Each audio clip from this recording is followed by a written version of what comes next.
Hello everyone, welcome to your YouTube channel The Concept। जय Hind to all. आज हमारे पास इम्पॉर्टेंट टॉपिक है बिम्स्टेक समिट यानी कि बिम्स्टेक। आज हम इस वीडियो लेक्चर में जानेंगे बिम्स्टेक क्या है, कब इसकी एस्टेब्लिशमेंट हुई है और ये क्यों इम्पॉर्टेंट है। साथ में हम इस वीडियो लेक्चर में ये भी जानेंगे कि इंडिया की नेबरहुड फर्स्ट पॉलिसी क्या है। इस वीडियो लेक्चर में आप काफ़ी इम्पॉर्टेंट इन्फॉर्मेशन को इकट्ठा करेंगे जो कि आपके अपकमिंग एग्ज़ाम के लिए बहुत ही ज़्यादा इम्पॉर्टेंट है। चलिए इस इंटरेस्टिंग वीडियो लेक्चर को शुरू करते हैं। वीडियो लेक्चर को शुरू करने से पहले आप सबके सामने एक इम्पॉर्टेंट क्वेश्चन है। आप इस क्वेश्चन का आंसर कमेंट बॉक्स में कीजिए। क्वेश्चन है, where is the headquarter of World Bank. World Bank का हेडक्वार्टर कहाँ पे है? ए ऑप्शन है मनीला, बी ऑप्शन है पेरिस, सी ऑप्शन है वॉशिंगटन डीसी और डी ऑप्शन है जिनेवा। उम्मीद है आप इस क्वेश्चन का आंसर कमेंट बॉक्स में करेंगे। चलिए शुरू करते हैं इस इंटरेस्टिंग वीडियो लेक्चर को। सबसे पहले हम एक ओवरव्यू लेते हैं बिम्स्टेक के बारे में। बिम्स्टेक जो कि कुछ देशों से मिलकर बनाया गया है और इस बिम्स्टेक ग्रुप की जो टोटल पॉपुलेशन है वो करीबन 1.5 बिलियन पीपल को रिप्रेजेंट करता है, जो कि दुनिया की टोटल 22% पॉपुलेशन को रिप्रेजेंट करता है। जीडीपी के मामले में देखा जाए तो बिम्स्टेक जो है इसकी कंबाइंड जीडीपी यानी बिम्स्टेक मेंबर के कंबाइंड देशों की जीडीपी है 3.5 ट्रिलियन US डॉलर। ये जो आंकड़े हैं ये 2021 और 22 के हैं। हाल ही में ये आंकड़े अपडेटेड हो चुके हैं। लोकेशन की बात करें तो बिम्स्टेक में वो देश आते हैं जो कि साउथ में हैं एशिया के, साथ में साउथ ईस्ट एशिया में हैं। सिंपल शब्दों में कहा जाए एशिया के सदर्न पार्ट और एशिया के साउथ ईस्ट पार्ट के जो भी इम्पॉर्टेंट देश हैं वो इसके मेंबर हैं। इम्पॉर्टेंस क्यों है? इंडो पैसिफिक रीजन की प्रोटेक्शन करने के लिए या उस पर एक अपनी स्ट्रेंथ इंक्रीज करने के लिए बे ऑफ बंगाल बहुत ही ज़्यादा इम्पॉर्टेंट रीज़न है। इसी वजह से एक ग्रुप बनाया गया है जिसका नाम रखा गया है बिम्स्टेक, जो कि बेसिकली आपको स्ट्रॉन्ग करता है इंडो पैसिफिक रीजन में। रिलेशन के बारे में बात करें तो जितने भी मेंबर हैं बिम्स्टेक के वो बेसिकली एक कोऑपरेट करते हैं सार्क और आसियान मेंबर्स के बीच में। सिंपल शब्दों में कहा जाए बिम्स्टेक के जो मेंबर्स हैं उनमें से कुछ मेंबर्स सार्क के मेंबर भी हैं और कुछ मेंबर आसियान। यानी कि बिम्स्टेक जो है वो सार्क ऑर्गेनाइजेशन और आसियान ऑर्गेनाइजेशन दोनों के साथ एक अच्छे रिलेशंस बिल्डअप करता है। ट्रेड की बात की जाए तो बिम्स्टेक मेंबर जितने भी हैं वो आपस में साल भर करीबन दुनिया का 25% ट्रेड यही आपस में कर लेते हैं बिम्स्टेक के मेंबर। चलिए डिटेल में जानते हैं बिम्स्टेक के बारे में। बिम्स्टेक की फुल फॉर्म है bay of Bengal initiative for multi sectoral technical and economic cooperation. मतलब बे ऑफ बंगाल के जो पास में जितने भी देश हैं उन देशों ने एक इनिशिएटिव शुरू किया है जिसके अंतर्गत अलग अलग सेक्टर के टेक्निकल और इकोनॉमिकली आपस में वो कोऑपरेट करेंगे। इस ग्रुप को रीनेम्ड किया गया था 2004 में। 2004 में इसे बिस्ट एक्ट 2 चेंज कर दिया गया था बिम्स्टेक को। तो ये जो चेंज किया था वो बैंकॉक में किया गया था 31 जुलाई 2004 में। बिम्स्टेक मेंबर्स की बात करें, बहुत बार एग्जाम में पूछा भी जाता है कि बिम्स्टेक के टोटल कितने मेंबर हैं। तो एट प्रेजेंट बिम्स्टेक के 7 मेंबर्स हैं, जिनमें से 5 मेंबर साउथ एशिया के हैं और 2 मेंबर जो हैं वो साउथ ईस्ट एशिया के हैं। चलिए जानते हैं जो साउथ एशिया के मेंबर हैं वो कौन कौन से हैं। बांग्लादेश जिसकी कैपिटल सिटी ढाका है, दूसरा है भूटान जिसकी कैपिटल सिटी थिम्पू है, तीसरा है भारत जिसकी कैपिटल सिटी न्यू दिल्ली है, चौथा है नेपाल जिसकी कैपिटल सिटी है काठमांडू और 5वां साउथ एशियन नेशन है श्रीलंका जिसकी एग्जीक्यूटिव एंड जुडिशियल कैपिटल है कोलंबो और लेजिस्लेटिव कैपिटल है श्री जयवर्धने पूरे कोटे। साउथ ईस्ट नेशन के जो मेंबर हैं उनकी बात की जाए तो साउथ ईस्ट एशिया से है म्यांमार जिसकी कैपिटल है नेपिडा और 7वें पे है थाईलैंड जिसकी कैपिटल है बैंकॉक। बिम्स्टेक के हेडक्वार्टर की बात की जाए तो बिम्स्टेक का हेडक्वार्टर सेटअप किया गया है या एस्टेब्लिश किया गया है बांग्लादेश की जो कैपिटल सिटी है ढाका, और इसको हेडक्वार्टर बनाया गया था 6 जून 1997 जब बैंकॉक में इसके बारे में डिक्लेरेशन की गई थी इस ग्रुप को बनाने के लिए। इतिहास के बारे में जानते हैं, क्यों इसको बनाने की ज़रूरत पड़ी और शुरू में जब बनाया गया था तो कब और कौन कौन से देश इसके फाउंडिंग मेंबर्स हैं। 6 जून 1997 में एक सब रीजनल ग्रुपिंग हुई जिस ग्रुपिंग को किया गया था बैंकॉक में।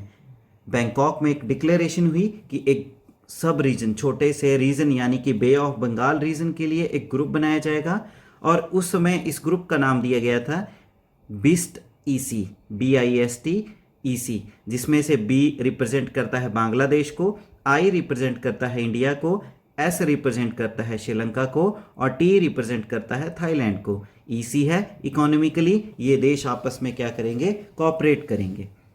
22 दिसंबर 1997 में म्यांमार को भी इसका हिस्सा बनाया गया था जब इसकी मीटिंग बैंकॉक में हुई थी, क्योंकि इस ग्रुप के बारे में जो नाम दिया गया था वो दिया गया था जून 1997, और जब इस ग्रुप के बारे में एक्चुअली डिक्लेरेशन की गई बनाने के लिए तो वो हुई थी 22 दिसंबर 1997 बैंकॉक में, इसीलिए इसे बैंकॉक डिक्लेरेशन के अंतर्गत बनाया गया था। तो जब इसे बैंकॉक को भी साथ में जोड़ दिया गया तो इसके नाम में थोड़ा सा चेंज आया और इसका नाम हो गया BIMSTEC। सिंपल शब्दों में बाकी वही पुराना नाम है, एम बर्ड जो है वो रिप्रेजेंट करता है म्यांमार को।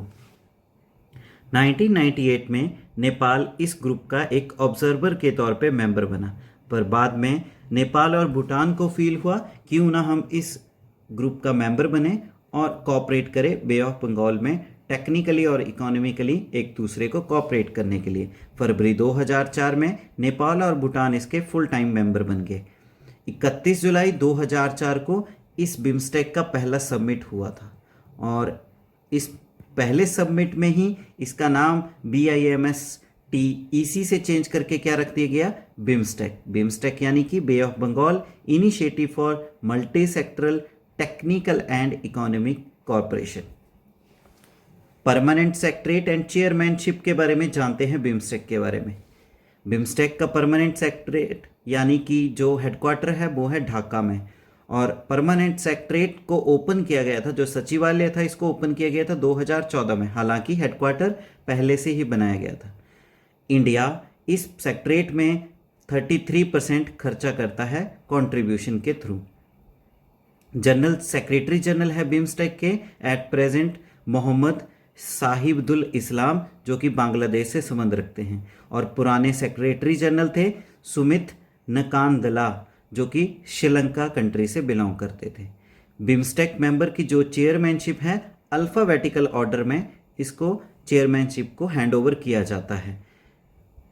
चेयरमैनशिप का जो अल्फ़ाबेटिकल ऑर्डर है इसको शुरू किया गया था 1990 के बाद, उससे पहले ये रोटेशन बेसिस पे थी बांग्लादेश के पास।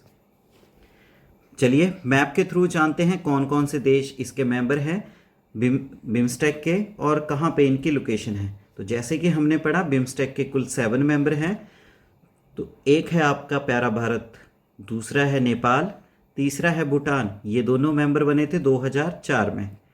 बांग्लादेश इसका एक मेंबर है, म्यांमार जो कि साउथ ईस्ट नेशन भी है और इसका मेंबर भी है, दूसरा है थाईलैंड, फिर है श्रीलंका।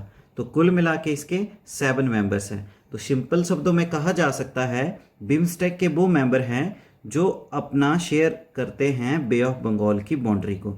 यहाँ पे हालांकि 2 देश ऐसे हैं जिनका बे ऑफ बंगाल से कोई लेना देना नहीं है, नेपाल और भूटान, बट फिर भी ये रीज़न भी इम्पॉर्टेंट है बे ऑफ बंगाल के लिए, क्योंकि यही बे ऑफ बंगाल का रीजन जो है स्ट्रेंथन करता है इस ग्रुप को इंडो पैसिफिक रीजन में। इसीलिए कहा जा सकता है बिम्स्टेक जो है बहुत ही ज़्यादा इम्पॉर्टेंट ग्रुप है इन सभी देशों के लिए और मोस्ट इम्पॉर्टेंटली भारत के लिए। ऑब्जेक्टिव्स के बारे में बात की जाए तो बिम्स्टेक के क्या क्या उद्देश्य हैं, तो बिम्स्टेक के 14 मेन सेक्टर्स हैं जिनके अंतर्गत ये टेक्निकली और इकोनॉमिकली एक दूसरे के साथ कोऑपरेट करेंगे, जिसके कारण जो साउथ एशियन नेशन हैं और जो साउथ ईस्ट एशिया के 2 नेशन हैं उसके साथ ये अच्छे रिलेशन बिल्डअप कर सकते हैं और उन देशों को अपलिफ्ट कराने के साथ खुद को भी अपलिफ्ट कर सकते हैं। तो 14 ऑब्जेक्टिव्स में से पहला है ट्रेड एंड इन्वेस्टमेंट, व्यापार और निवेश, ये बहुत ही ज़्यादा इंपॉर्टेंट है। दूसरा है ट्रांसपोर्ट एंड कम्युनिकेशन, इसके थ्रू भी ये देश आपस में इम्प्रूव कर सकते हैं। तीसरा है एनर्जी सेक्टर, फोर्थ है टूरिज्म, फिफ्थ है टेक्नोलॉजी, सिक्स्थ है फिशरीज जिसमें बेसिकली मैरीन लाइफ आती है, या सिंपल शब्दों में कहा जाए ब्लू इकोनॉमी के बारे में है। सेवन्थ है एग्रीकल्चर, एट्थ है पब्लिक हेल्थ जिसमें स्वास्थ्य के बारे में है। नाइन्थ है पॉवर्टी एलिवेशन जिसमें बेसिकली पॉवर्टी को यानी कि जो भी देश है जिसमें ज़्यादा गरीबी है उसमें से गरीबी को मिटाने का जो है बेसिकली टारगेट किया गया है। टेंथ है counter terrorism and transitional crime, terrorism को ख़त्म करने के लिए और जो भी इस रीजन में क्राइम हो रहा है उसको बिल्कुल ही मिटाने के लिए ये भी एक ऑब्जेक्टिव रखा गया है। 11th है इन्वायरमेंट एंड डिज़ास्टर मैनेजमेंट, कोई भी man made and natural disaster आ जाता है उसको हैंडल करने के लिए। 12th है पीपल टू पीपल कॉन्टैक्ट, मतलब आपस में कम्युनिकेशन को इम्प्रूव करने के लिए और स्ट्रेंथन करने के लिए। 13 है कल्चरल कोऑपरेशन, अब जैसे कि ये रीजन जो है बे ऑफ बंगाल में है तो कुछ हद तक ये देश आपस में कल्चरली भी एक दूसरे के साथ कनेक्टेड हैं, तो इसी वजह से एक दूसरे के कल्चर को प्रमोट भी किया जा सकता है।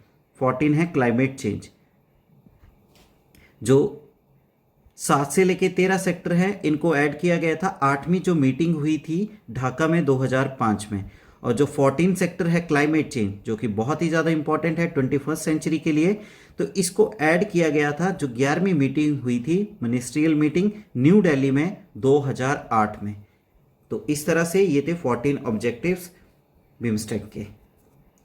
प्रिंसिपल्स के बारे में बात करें तो बिम्स्टेक के क्या सिद्धांत हैं, किन सिद्धांतों या रूल्स के ऊपर ये काम करता है।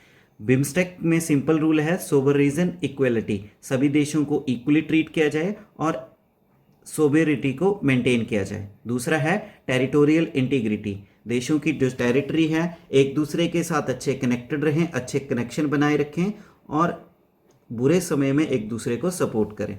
तीसरा है पॉलिटिकल इंडिपेंडेंस, कोई भी देश एक दूसरे की देश की राजनीति में बिल्कुल भी इन्वॉल्वमेंट नहीं करेगा।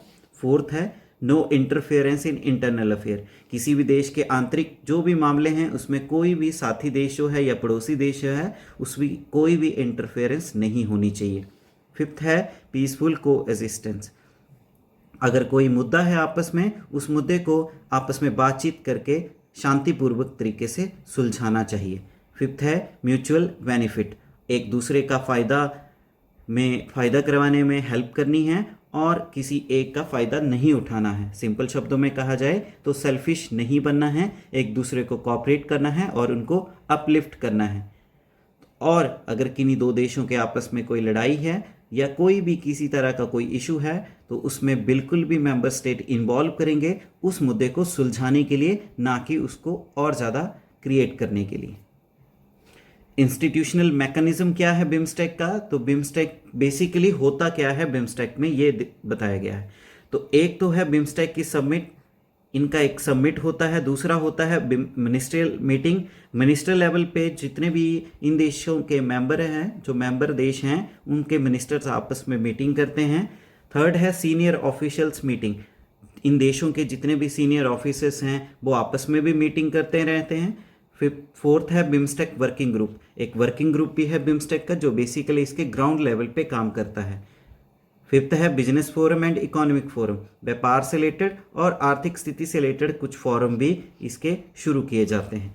फ्लैग के बारे में बात करें तो ये आपको जो पिक्चर में दिखाया जा रहा है ये बिम्स्टेक का फ्लैग है। ये बेसिकली जितने भी मेंबर स्टेट हैं उनकी सॉलिडरिटी यानी कि यूनिटी और स्ट्रेंथन को रिप्रेजेंट करता है और ये दर्शाता है कि बिम्स्टेक के जितने भी गाइडिंग प्रिंसिपल्स हैं उसके अंतर्गत ये देश आपस में एक दूसरे को कोऑपरेट करते हैं। समिट की बात की जाए तो हालांकि अभी तक बिम्स्टेक के 5 ही समिट हुए हैं। फर्स्ट समिट जब पूरी तरह से इसको नाम दिया गया था बिम्स्टेक तो वो हुआ था पहला समिट 2004 में बैंकॉक थाईलैंड में। दूसरा समिट हुआ था 2008 न्यू दिल्ली इंडिया। तीसरा समिट हुआ था 2014 नेपिडा म्यांमार में। फोर्थ समिट हुआ था 2018 काठमांडू नेपाल में और फिफ्थ समिट हुआ था 2022 हाल ही में लास्ट ईयर कोलंबो श्रीलंका में। चलिए जानते हैं हाल ही में हुए 5th समिट के बारे में। तो बेसिकली जो ये 5वां समिट था ये हुआ था कोलंबो श्रीलंका में पिछले साल 30 मार्च 2022 में, और इस समिट की थीम थी towards a resilient region, prosperous economies and healthy people. Basically क्या था, इस क्षेत्र में शांति बनाई जाए, इस क्षेत्र को प्रमोट किया जाए, इस जो भी इस ग्रुप के मेंबर हैं वो एक दूसरे की अर्थव्यवस्था को प्रमोट करेंगे, बेसिकली एक दूसरे को इकोनॉमिकली स्ट्रांग बनाएंगे और लोगों के स्वास्थ्य का ध्यान रखेंगे। इस बिम्स्टेक के 5वें समिट में ये भी डील हुई कि इकोनॉमिकली ये एक देश जो हैं एक दूसरे को सपोर्ट करेंगे, क्योंकि कुछ कॉन्सिक्वेंसेस देखे गए थे कोविड-19 पेंडेमिक की वजह से, यानी कि बहुत ज़्यादा सफ़र किए थे ये सारे देश कोविड-19 पेंडेमिक की वजह से। तो इस वजह से इकोनॉमिकली और डेवलपमेंट करवाएंगे इन देशों की और एक दूसरे को सपोर्ट करेंगे। जो मेन आउटकम है 5th समिट की वो ये थी बिम्स्टेक चार्टर। एक बिम्स्टेक चार्टर लाया गया था जिसके अंतर्गत क्या था, जितने भी coastal and dependent bay of Bengal के कंट्रीज़ या मेंबर स्टेट हैं वो एक दूसरे को कोऑपरेट करेंगी किसी भी मैटर के लिए पोस्ट कोविड-19 पेंडेमिक। 5th समिट में एक मास्टर प्लान भी बनाया गया था जिसके अंतर्गत ट्रांसपोर्ट कनेक्टिविटी को इम्प्रूव किया जाएगा। इस मास्टर प्लान के अंतर्गत ये मेंबर स्टेट जो हैं आपस में ट्रेड को इम्प्रूव करेंगे और ज़्यादा से ज़्यादा ट्रेड करने के लिए ट्रांसपोर्ट कनेक्टिविटी को भी स्ट्रेंथन करेंगे। ये 5वें समिट की भी एक आउटपुट है। इम्पॉर्टेंस क्या है बिम्स्टेक की भारत के लिए, क्यों बिम्स्टेक बहुत ही ज़्यादा इम्पॉर्टेंट है भारत के लिए।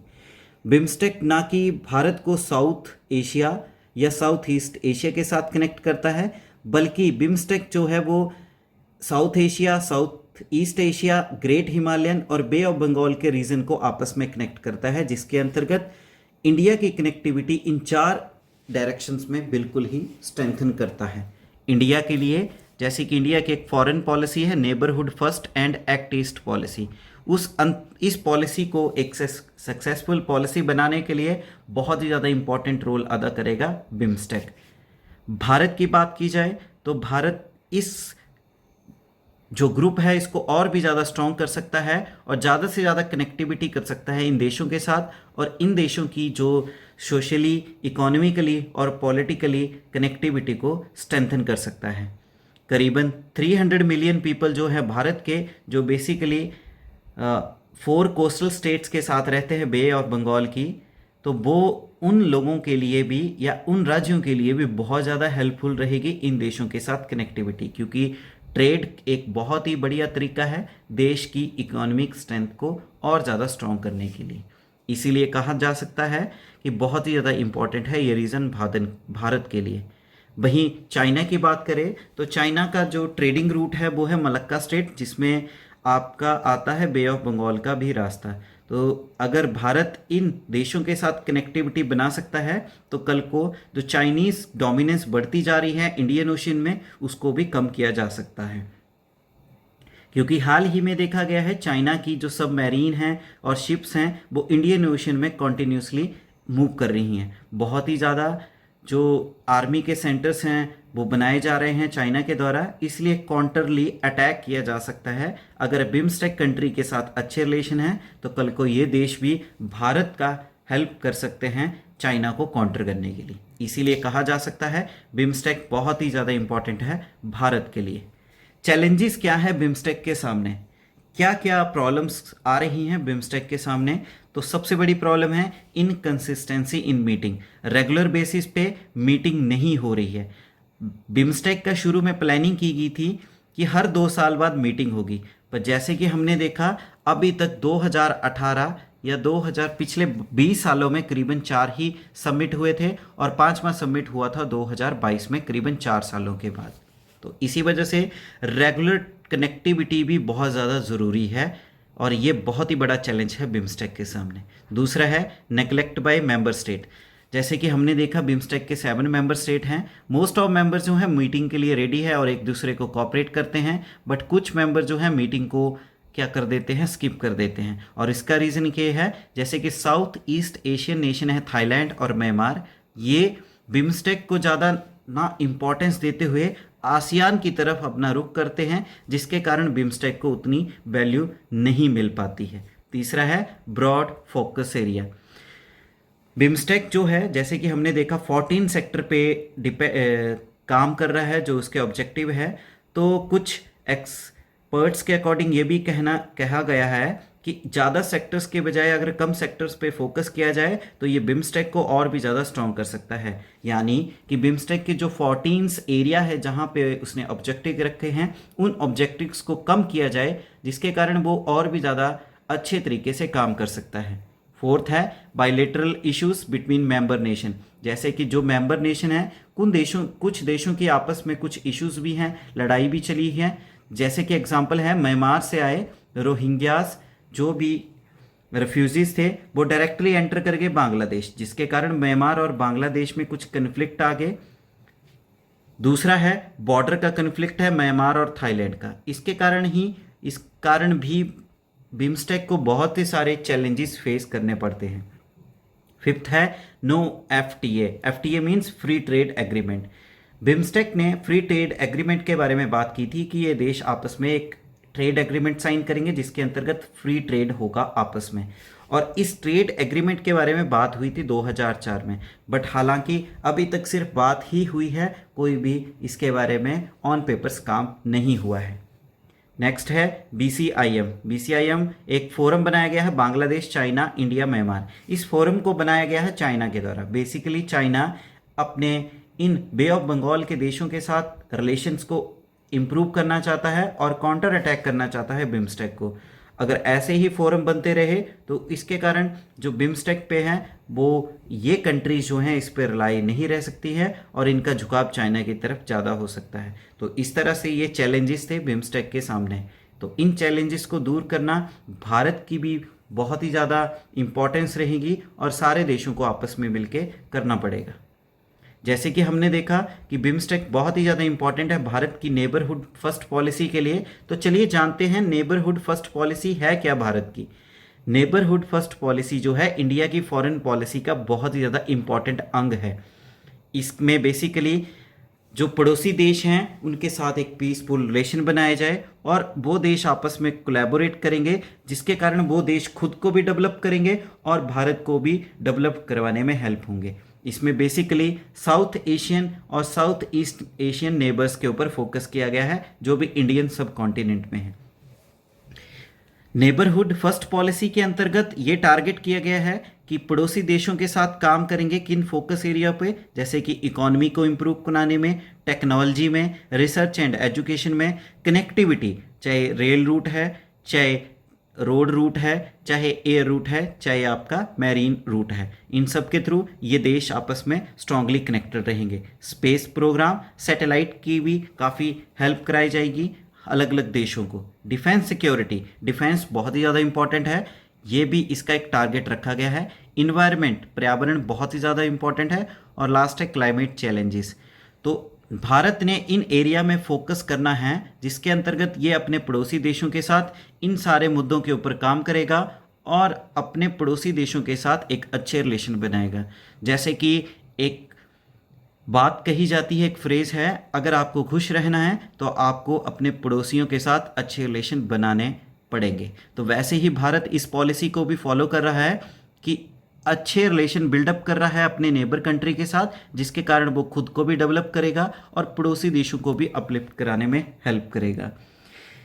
इस पॉलिसी के अंतर्गत इस पॉलिसी को ज़्यादा जोर दिया जाएगा या इस पे बेसिकली काम किया जाएगा सार्क के थ्रू, SASEC के थ्रू, BBIN के थ्रू और बिम्स्टेक के थ्रू।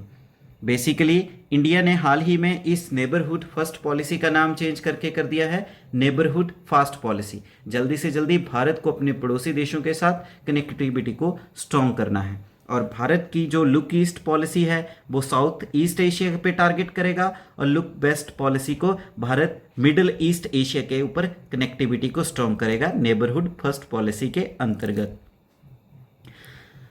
अब क्वेश्चन आता है, भाई India put it's neighbourhood first, क्यों भारत अपने पड़ोसियों पे ज़्यादा फोकस कर रहा है या क्यों उसको प्रायोरिटी फर्स्ट दे रहा है? तो इसका इम्पोर्टेंस है जियो स्ट्रेटेजिक इम्पोर्टेंस।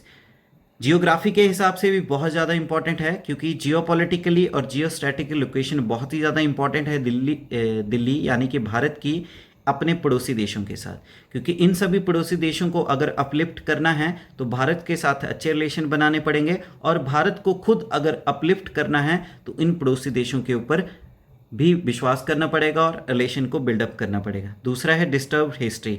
जैसे कि हम जानते हैं कि 1998 में इंडिया ने न्यूक्लियर टेस्ट किया था, फिर कारगिल वॉर हुआ 1999 का, फिर 2001 में टेररिस्ट का अटैक यूएसए पे और इंडिया की पार्लियामेंट पे, जिसके कारण भारत का इतिहास बहुत ही ज़्यादा खराब है अपने पड़ोसी देश पाकिस्तान के साथ।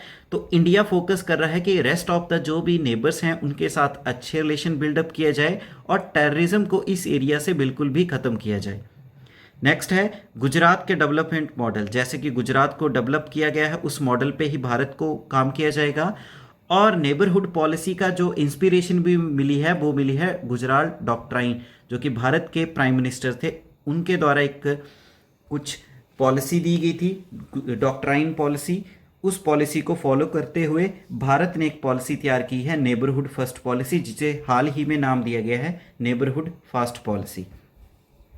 जैसे कि हमने बात की गुजराल डॉक्ट्राइन, तो चलिए जानते हैं है क्या डॉक्ट्राइन गुजराल। तो गुजराल डॉक्ट्राइन में क्या था, इसके अंतर्गत 5 प्रिंसिपल्स 5 नियम बताए गए हैं अगर आपको अपने फॉरेन रिलेशंस और अपने पड़ोसियों के साथ अच्छे रिलेशन बिल्डअप करने हैं। आप इन 5 प्रिंसिपल को फॉलो करो, आपके फॉरेन रिलेशन और पड़ोसियों के साथ रिलेशन जो है बहुत ही ज़्यादा इंप्रूव होंगे, देश की इकोनॉमिक डेवलपमेंट के लिए भी बहुत ही ज़्यादा इम्पॉर्टेंट रहेगा। तो भारत के प्राइम मिनिस्टर 12वें प्राइम मिनिस्टर I.K. गुजराल, जो कि पहले एक भारत के फॉरेन मिनिस्टर थे, बाद में वो प्राइम मिनिस्टर बने, तो उन्होंने 1997 में एक पॉलिसी दी थी जिसको गुजरात डॉक्ट्राइन पॉलिसी बोलते हैं। इस पॉलिसी में उन्होंने 5 प्रिंसिपल दिए थे। पहला प्रिंसिपल था कि जितने भी अपने पड़ोसी देश हैं उनके साथ अच्छे रिलेशन बनाओ। हालांकि ये मेंशन भी किया गया कि एक्सपेक्टेशन की नीड नहीं है, आपको एक दूसरे के ऊपर फेथ और ट्रस्ट बिल्डअप करना पड़ेगा, जिसके कारण आपके रिलेशन पड़ोसी देशों के साथ बहुत ज़्यादा इंप्रूव होंगे। सेकंड बताया गया कि कोई भी साउथ एशियन कंट्री जो है वो बिल्कुल भी एक दूसरे के रीजन में एंटर नहीं करेंगी, या सिंपल बोलेंगे किसी भी टेरिटरी को कोई भी इंटरफेरेंस नहीं रहेगी। तीसरा बताया गया कि जितने भी आपके पड़ोसी देश हैं या कोई भी देश अगर अपने पड़ोसी देश के इंटरनल मैटर्स में बिल्कुल भी इन्वॉल्व नहीं करता है, बहुत ही अच्छे रिलेशन बिल्डअप होंगे उस देश के। फोर्थ बताया गया है जितने भी साउथ एशियन कंट्रीज़ है सारी की सारी, उन सबको अपने पड़ोसी देशों की टेरिटरी इंटीग्रिटी और सोवरेनिटी की रिस्पेक्ट करनी चाहिए, जिसके कारण रिलेशन बहुत ही ज़्यादा इम्प्रूव होंगे। और 5वां जो प्रिंसिपल था वो था कि इन सब को जो भी बायलैटरल नेगोशिएशंस या कोई भी आपस में मुद्दा है, कोई प्रॉब्लम है पड़ोसियों के साथ, शांतिपूर्वक तरीके से उसको सुलझाना चाहिए। तो इस तरह से गुजराल डॉक्ट्राइन के अंतर्गत भारत को अपनी फॉरेन पॉलिसी को इम्प्रूव करने का आइडिया दिया गया था भारत के 12वें प्राइम मिनिस्टर I.K. गुजराल के द्वारा, जो कि पहले एक फॉरेन मिनिस्टर थे, बाद में प्रधानमंत्री बने। चैलेंजेस क्या है भारत के सामने नेबरहुड फर्स्ट पॉलिसी के लिए? फर्स्ट है रिलेशन विद पाकिस्तान। जैसे कि हमारा पड़ोसी देश है पाकिस्तान, बिल्कुल भी अच्छे रिलेशन नहीं है। हाल ही में पिछले कुछ टाइम में बहुत ही सारे टेररिस्ट अटैक किए गए पाकिस्तान के द्वारा भारत के ऊपर, और बहुत ही ज़्यादा इश्यूज रहते हैं बॉर्डर के ऊपर भी, जिसके कारण भारत और पाकिस्तान के रिलेशंस इंप्रूव नहीं हो पाए हैं। ये एक सबसे बड़ा चैलेंज है। दूसरा है अनस्टेबल अफगानिस्तान। भारत का एक और पड़ोसी देश अफगानिस्तान, जहां पे हाल ही में तालिबानियों ने ओवरटेक कर लिया है और गवर्नमेंट को ख़त्म कर दिया है, जिसके कारण अफगानिस्तान स्टेबल है, जिससे टेररिज्म को बहुत ही ज़्यादा सपोर्ट मिल रहा है, और ये भारत के लिए एक बहुत ही बड़ा चैलेंज है अपनी नेबरहुड फर्स्ट पॉलिसी को ज़्यादा से ज़्यादा स्प्रेड आउट करने के लिए। तीसरा है चाइना। जैसे कि हमारा पड़ोसी देश है चाइना, ये हाल कुछ टाइम बाद कुछ ना कुछ इन्वॉल्वमेंट करता रहता है बॉर्डर पे, कई बार लद्दाख के एरिया के पास, कई बार अरुणाचल प्रदेश एरिया के पास, जिसके कारण भारत के लिए एक सबसे बड़ा चैलेंज है चाइना। फोर्थ है एंटी इंडिया सेंटिमेंट्स। जैसे कि कई बार बड़े भाई के तौर पे भारत अपने पड़ोसी देशों को समझाता है, तो कई बार उन जो भी गाइडलाइन है उनको गलत इंटरप्रेट किया जाता है उन देशों में, जिसके कारण एक मिसअंडरस्टैंडिंग क्रिएट हो जाती है और एक एंटी इंडिया सेंटिमेंट्स को ज़्यादा जोर दिया जाता है। जैसे कि भारत में डीमोनेटाइजेशन हुई, इसको भी गलत तरीके से इंटरप्रेट किया गया था नेपाल, बांग्लादेश, भूटान, श्रीलंका और म्यांमार जैसे देशों में, क्योंकि ये सारे देश इंडियन करेंसीज को पैरेलली यूज करते हैं। तो इस तरह से आज हमने बात की बिम्स्टेक, बहुत ही ज़्यादा इंपॉर्टेंट ऑर्गेनाइजेशन के बारे में। साथ में ही हमने बात की इंडिया की नेबरहुड फर्स्ट पॉलिसी, जिसे हाल ही में चेंज करके बनाया गया नेबरहुड फास्ट पॉलिसी। तो बहुत ही ज़्यादा इंपॉर्टेंट टॉपिक है अपकमिंग एग्जाम्स के लिए। उम्मीद है आपको ये वीडियो लेक्चर बहुत ही ज़्यादा पसंद आया होगा। वीडियो लेक्चर को लाइक करें, कमेंट करें, क्वेश्चन का आंसर भी बिल्कुल कमेंट करें, वीडियो लेक्चर को शेयर करें और आपके अपने चैनल दी कंसेप्ट को सब्सक्राइब करें। Thank you.